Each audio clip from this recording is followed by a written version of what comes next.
Hey guys, since I decided to start this new channel to talk about web design and learn how and teach how to do it and learn as well, of course, I thought there's one point that I always have a conversation with people who are interested in web design and they get a little bit confused when you start talking about it.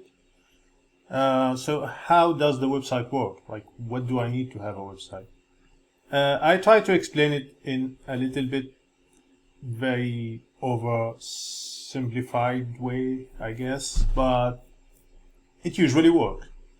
So this video will talk about what do you need to have a functional website, a live website.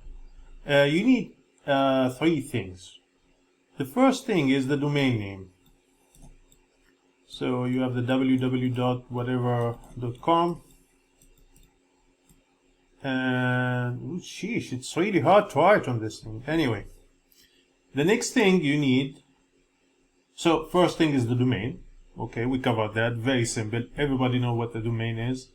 It's the URL or the title of your website, www.whatever.com. The next thing you need is a hosting or a server.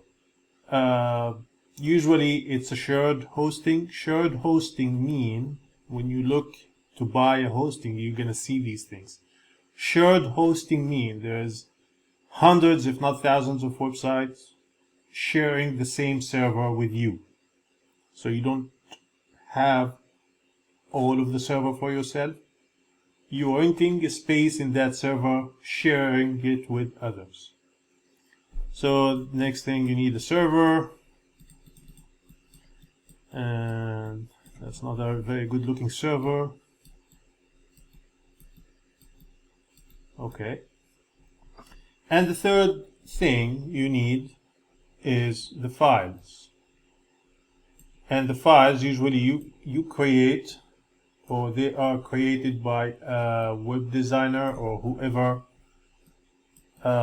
you hire to do the website, but we are aiming that you do your own website.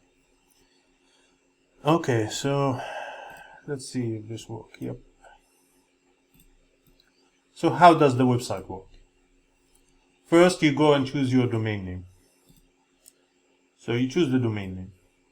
You find one available, you like it, you purchase it.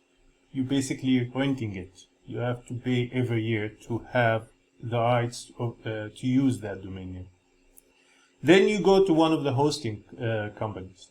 There's hundreds of or thousands of them online. You can pick whatever you like.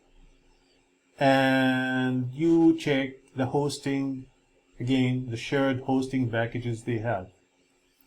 It depends, we will talk about that later, but it depends on what kind of a website you're going to build. Usually you don't need that much of a space.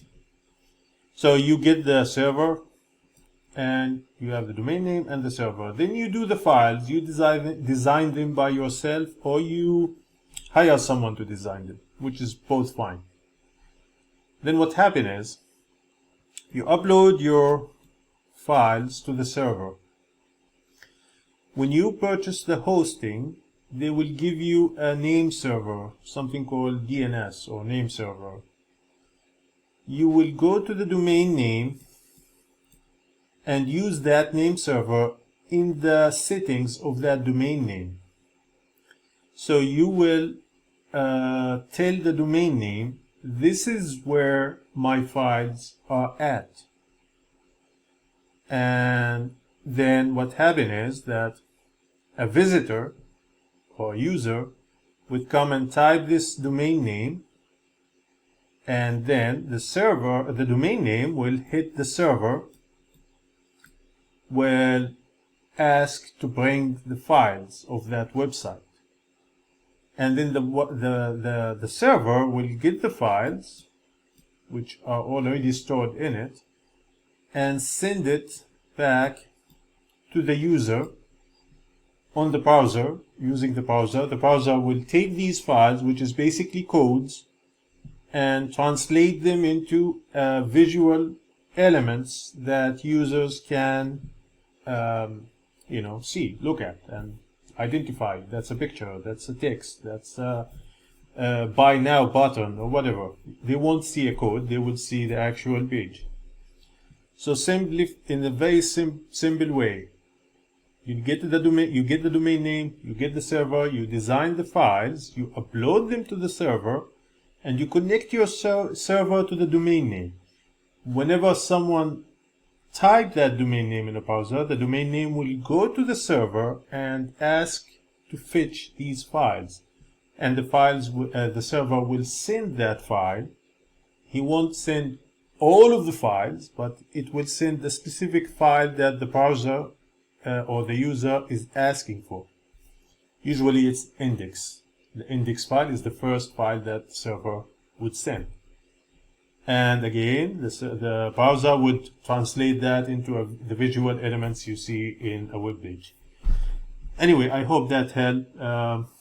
If you have any question, just comment and I will make sure to answer them. And if you find this video helpful to you, just please, I would appreciate if you subscribe, and hopefully I will see you next video.